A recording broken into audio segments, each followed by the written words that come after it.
Muita coisa e pouca coisa. É verdade. Vamos lá. Eu acho que o Vasco fez 45 minutos bons contra o Flamengo, principalmente no primeiro tempo, né? Teve um jogo muito mais equilibrado, o Vasco conseguiu marcar a pressão alta, o Flamengo estava se enrolando um pouco com a bola e acabou caindo nessa pressão alta do Vasco da Gama, até mesmo a forma que o Flamengo fazia quando ele volta a bola pro Rossi, que é uma tática que o Felipe Luiz tem utilizado bastante de recomeçar o jogo.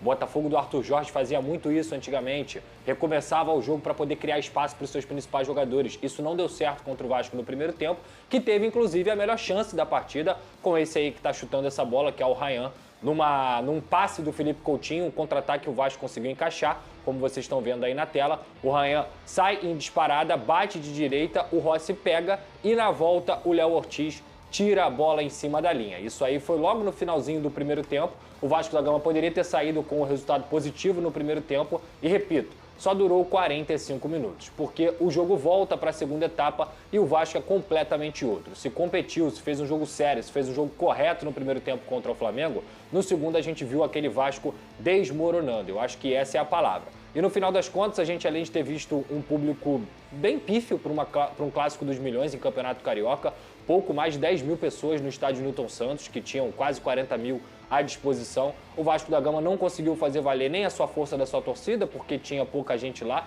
e no final das contas, o Flamengo, em uma bola, o Bruno Henrique não estava jogando absolutamente nada, mas assim que se fazem os craques, assim que o cara que é diferente aparece. Ele consegue se desvencilhar ali justamente do Lucas Freitas. O Lucas Freitas e o João Vitor, que estavam fazendo boas partidas, ele acaba conseguindo esse lance aí, que pra mim não tem nada de sorte. O Bruno Henrique, ele faz o lance do pivô, consegue se desvencilhar do Lucas Freitas, bate de canhota e aí coloca o Flamengo na frente com 1-0. Sendo que o Flamengo já estava sendo melhor no jogo desde o início do segundo tempo. Teve uma bola do Luiz Araújo que o Luiz Araújo acabou isolando, teve outra bola do próprio Luiz Araújo que acabou parando na trave, e o Felipe Luiz foi muito inteligente quando no final ainda do primeiro tempo ele troca o Plata pelo Luiz Araújo. Ele coloca o Luiz Araújo na direita e o Plata na esquerda. E a jogada do gol, ela sai exatamente dessa movimentação. O Plata consegue se desvencilhar, o Hugo Moura acaba pulando uma casinha. Quando a gente fala pular uma casinha, é que ele salta uma linha para tentar marcar o Plata, e aí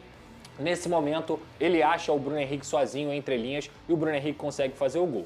Depois do gol, o grande problema do Vasco. Hein? Foi um golaço, um gol absurdo, assim, não tem como tirar qualquer tipo de mérito do Bruno Henrique, muito pelo contrário. Não pegou tanto na veia, mas pegou como tinha que pegar e foi golaço. Teve muita gente falando também que o Léo Jardim falhou, eu discordo completamente. Eu acho que é muito mais mérito do Bruno Henrique de ter conseguido pegar o Léo Jardim desprevenido. E aí, depois que o Vasco toma o gol, desmorona. E isso tem muito a ver com o Carille, que demorou muito a mexer. O Carille, ele coloca o Lloyd no segundo tempo, e o Lloyd é o reforço que chegou depois de todo mundo, e ele entrou primeiro. E ele não coloca o Nuno, que teoricamente seria o reforço mais badalado, o cara que tinha acabado de ser o melhor jogador do Campeonato Português, não coloca na partida, coloca o Garré, ele dá essa justificativa lá que o clima era muito complicado, aí ele coloca um cara que veio da Rússia, mas não coloca um cara que veio de Portugal. Para mim, ele demorou muito a mexer, o Flamengo ficou muito confortável dentro da partida, mesmo com os desfalques, conseguiu ter no segundo tempo um amplo domínio sobre o Vasco da Gama. E te digo mais, o Flamengo nem fez uma excelente partida, nem perto do Flamengo que o Felipe Luiz vinha apresentando nos últimos jogos. Mas, mesmo assim, sua superioridade de elenco, sua superioridade mentalmente, a superioridade do seu treinador fizeram a diferença. O Flamengo novamente venceu o Vasco numa semifinal de Campeonato Carioca e novamente, mesmo com todos os subterfúgios que o Vasco tentou encontrar, trocando de campo, dando desculpa de que seria por grana, seria por mando, utilizando o artifício do tapete para tirar o Flamengo da zona de conforto, e no final das contas o resultado foi o mesmo. Então, assim, vai ter muita gente falando, como você até citou, Fernanda, porque vendo de fora, você olha e fala assim, realmente o Vasco competiu mais. O Vasco teve uma postura melhor, mas no final das contas durou só 45 minutos. Eu, como um analista, e obviamente também falando como torcedor, eu não consigo comemorar 25 minutos no primeiro jogo, 45 minutos, quem sabe a gente faz na próxima 65, quem sabe a gente em algum momento faz 90 e consegue bater de frente com o Flamengo. O Vasco novamente perdeu pra mim, e eu jamais vou ficar me conformando com isso. Tá certíssimo, não pode se conformar com derrota. Agora, Pedrosa, essa irregularidade entre tempos do Vasco, ela não é de hoje, Verdade. né? Ela é de outras temporadas até, vamos dizer assim, com outros treinadores, isso tem acontecido, isso até virou uma marca do Vasco. Sim. Tem um momento em que ele é avassalador, em que ele compete, e tem um momento em que ele despluga. Sim. Você acha que nesse jogo aí, que eu achei os primeiros 45 minutos extremamente equilibrados, Sim. quiçá até talvez o Vasco sair na frente porque teve mais oportunidades. Você acha que foi o Filipe Luiz desfez o nó que o Carille deu nele, né? Um nó tático não. O Carille foi nos pontos característicos do Flamengo, como Sim. você falou, nessa reconstrução, no início do jogo ali, na saída de bola e tudo mais. Você acha que foi o Felipe que conseguiu desfazer o que o Carille pensou? Ou você acha que realmente virou uma característica do Vasco? Os próprios jogadores parece que baixam um pouco a vibração Exatamente. em campo, né? Eu acho que, Fernanda, se a gente for comparar, por exemplo, o primeiro tempo da Taça Guanabara com o primeiro tempo do Nilton Santos, foi outra postura. E por conta da outra postura, o Vasco da Gama conseguiu o quê? Competir. Jogando de forma séria, jogando de forma correta, com linhas bem ajustadas. Ele, inclusive, coloca 3 volantes, ele coloca o Jair no meio, o Hugo Moura na direita e o Cocão, e isso consegue dar uma consistência maior. O Flamengo neutralizou um pouco o seu lado esquerdo, mas potencializou o seu lado direito para dar ao Wesley a condição de partir para cima do Lucas Piton, que acabou tomando um cartão amarelo logo no início da partida. Isso comprometeu todo o jogo dele. O Lucas Piton fez um jogo muito ruim, mas também porque recebeu um cartão amarelo logo no início da partida. O Bruno Arleu de Araújo, na minha opinião, ele estava dando cartão amarelo em faltas completamente normais de jogo, eliminou a condução da partida e muitas vezes isso também acabou prejudicando no início, que o Vasco acabou tendo uma postura mais agressiva, mas uma postura de competição dentro do jogo. A falta é do jogo, isso é normal, isso é artifício. Então acho que assim, o Vasco teve uma postura diferente no primeiro tempo. O Vasco se organizou melhor e teve uma postura de podemos vencer. E quase conseguiu nessa bola do Ryan sair com um resultado positivo. No segundo tempo, tudo que os caras tinham feito no primeiro desmoronou. Parece que eles tinham esquecido. E o Flamengo, desde o primeiro minuto, foi muito superior ao Vasco da Gama. Tanto que eu cito aí um lance do Luiz Araújo, que ele isola a bola sozinho na entrada da área e depois uma bola na trave. Então o Carille demora a mexer, o Filipe Luiz percebe isso, que o Vasco tinha caído também fisicamente da intensidade do jogo, e quando ele coloca, repito, essa mudança do Luiz Araújo e do Plata desde o início do segundo tempo de posição, o Flamengo consegue ganhar um pouco mais de consistência. E no final das contas, Fernanda, o Bruno Henrique entra no jogo. Ele não estava jogando absolutamente nada, ele estava perdendo todas as bolas para o João Vitor, todas as bolas para o Lucas Freitas, mas por isso que chamam ele de rei do clássico, de rei dos clássicos, porque ele aparece nos momentos decisivos. Quando tem que chamar a responsabilidade, ele vai lá, aparece, e foi exatamente isso que ele fez. Aquele gol não é normal, gente, aquele gol não é a coisa de um atacante comum. Aquele gol ali para você fazer, conseguir de costas, dominar uma bola com ela levantada e depois girar, pegar ela de bate-pronto com a perna canhota, que não é só perna dominante, é gol de um atacante que é diferente, que é um dos maiores jogadores para mim do século XXI, que se chama Bruno Henrique no futebol brasileiro. Então assim, tem que respeitar o cara e mais uma vez ele foi decisivo. Depois que o Flamengo fez o gol, ficou muito confortável dentro da partida, tocando bola, o Vasco lento. O Vasco ficou desacreditado. Exatamente, né? Parece que toma o gol e acaba o jogo. É verdade. E isso é um problema do Vasco, é um problema mental que até o próprio Fábio Carille comentou na coletiva. E aí, mais uma vez, Fernanda, vou falar assim, você tem que competir 90. Você não pode competir 45. Verdade. O futebol hoje não te permite, porque em um detalhe, é o que acontece, o jogo é decidido. E o Vasco teve algumas oportunidades no primeiro tempo para matar o jogo e não matou. E no final das contas, o elenco mais qualificado fez a diferença. A gente tem essa sonora do Carille, cadê? Que o gol tinha... Não é a primeira vez que acontece, é algo que eu tenho que trabalhar muito o mental desse time. Quando toma um gol, parece que tudo acabou. E a gente trabalha para não tomar gol e para fazer. E o adversário também, e o gol faz parte do jogo, né? Tem que manter firme, forte, né? A gente meio que se entrega. Isso é um trabalho meu, diretamente meu, que tem que melhorar isso. E isso já é uma coisa, já debatemos isso agora, né? Já não é uma coisa de hoje do Vasco, né? Ele realmente parece... Ontem fazia um jogo tão interessante, até truculento por vezes, mas, gente, super natural, clássico regional, Vasco e Flamengo. Não estamos falando de qualquer jogo, estamos falando de Vasco e Flamengo. É um jogo quente. E aí tomou um gol, parece que deu uma esfriada. Pedrosa, eu quero saber uma coisa. O jogo, como eu falei, começou bem quente. Depois ele até normalizou. Sim. Mas ali uns 15, 20 primeiros minutos, eu comecei a anotar, né? Porque eu tava fazendo a locução. Eu falei, não, eu vou começar a anotar, porque se tiver um vermelho eu vou me perder aqui. Sim. Foram 5 amarelos. Sim. O Bruno Arleu tentou controlar aquele calor que estava em campo com os amarelos para tentar ir freando os jogadores. E assim, aparentemente deu certo, porque depois quase nem saiu mais cartão. Porque todo mundo ficou com medo, né? Ficou com medo, exatamente. O Piton ele foi o primeiro a tomar cartão e depois você vê que ele muda até um pouquinho o jeito, porque ele ficou inseguro, obviamente. Imagina ficar com um a menos. E aí eu quero saber, no início do jogo teve a falta do Wesley no Verratti.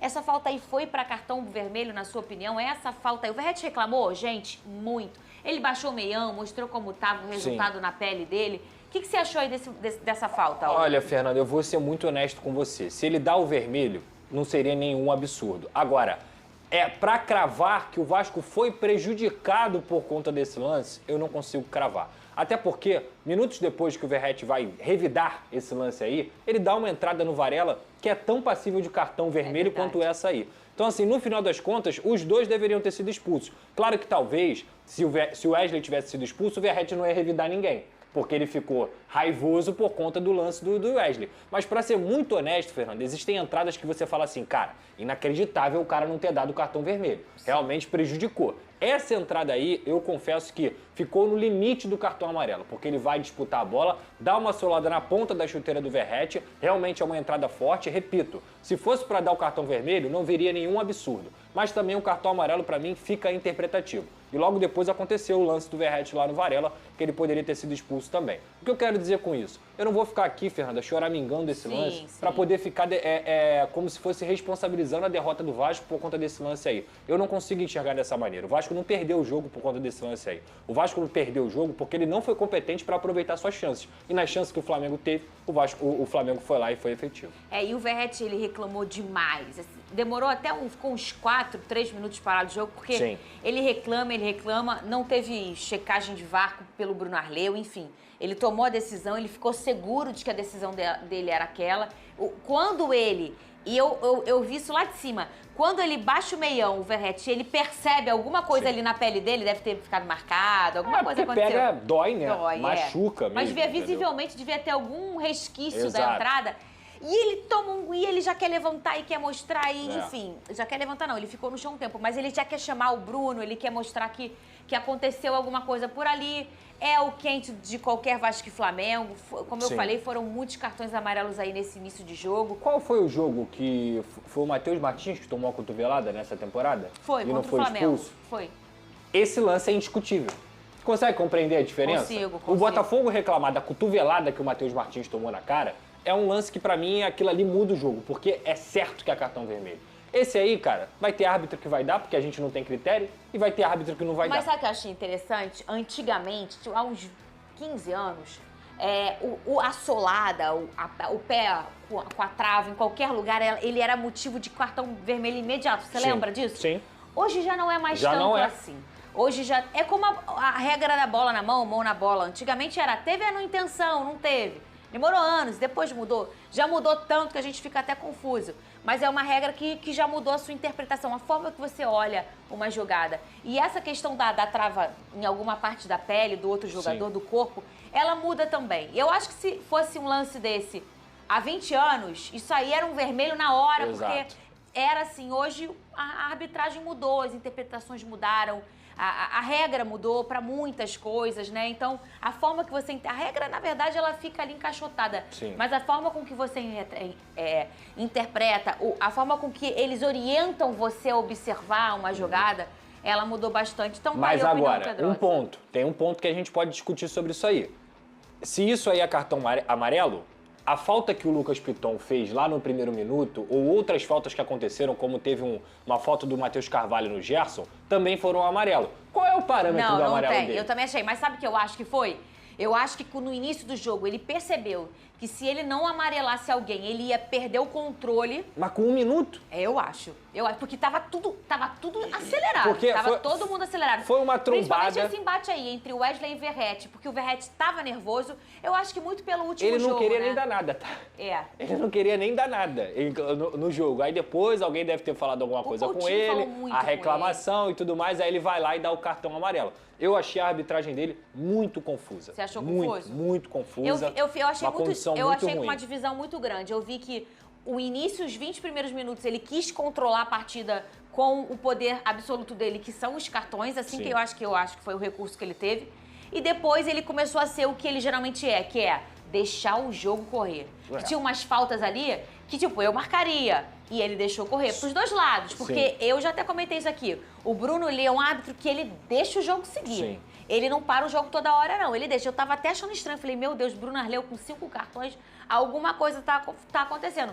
E tava, porque o jogo tava quente, né? O ponto é exatamente esse. O que me preocupa sempre é a condução do jogo e como isso interfere nos duelos individuais, por exemplo. O Wesley é o melhor jogador do Flamengo na parte direita. O Lucas Piton já não é um exímio marcador. Se ele toma um amarelo com o primeiro minuto, como é que ele vai marcar normalmente aquela situação? E aí depois ele dá um no Cocão também, que o Cocão tinha feito uma falta, aí o Cocão faz outra falta também, mas falta do jogo, e ele amarela o Cocão. Eu também não então se ele concordei. amarela o Cocão numa falta de jogo, por que ele vai dar cartão amarelo numa falta que o Wesley deu uma solada? Não, verdade. São as intensidades da falta que a gente pode discutir. E aí a gente esbarra sempre em como, na minha visão, a arbitragem brasileira é um retrocesso cada vez mais. Agora...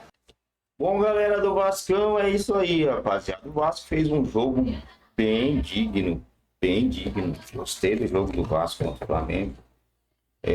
O negócio o Vasco vai jogar a temporada como jogou contra o Flamengo. E acontece aquela coisa que a gente sempre vê acontecendo, né? O Vasco joga melhor, se esforça, se mata e tal. O Bruno Henrique acerta um chute daquele ali que, de 10 tentativas, ele vai acertar 2 ou 3. A bola ricocheteada por cima, ele pega a bola no ar de perna esquerda. Ele pega a bola no ar, galera, de perna esquerda. Velho. Mano. Aí é sacanagem.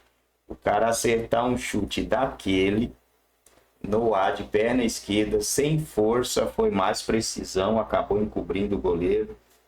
E o Flamengo saiu com a vitória. Já tinha um empate.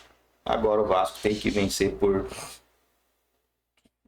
3 gols, 2 gols de diferença, né, para se classificar. Eu não entendo muito como é que funciona o Campeonato Carioca, mas parece que o Vasco tem que vencer por 2 gols de diferença para avançar à final do Campeonato Carioca e já era, né? A final vai ser entre Flamengo e Fluminense, que o Flamengo perder para o Vasco no Maracanã por 2 gols de diferença.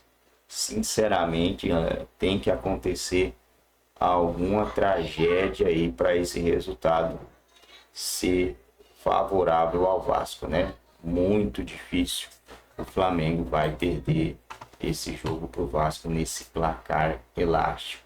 Agora o Vasco tem que, se eu fosse, né, o treinador, focaria o máximo nesse jogo de quarta-feira, eu acho, né? Pela Copa do Brasil, é o Nova Iguaçu, né, que o Vasco vai enfrentar. Deixa eu até conferir aqui, mas pelo que eu entendi aqui, é contra o Nova Iguaçu que o Vasco vai jogar. Copa do Brasil, isso mesmo, Nova Iguaçu.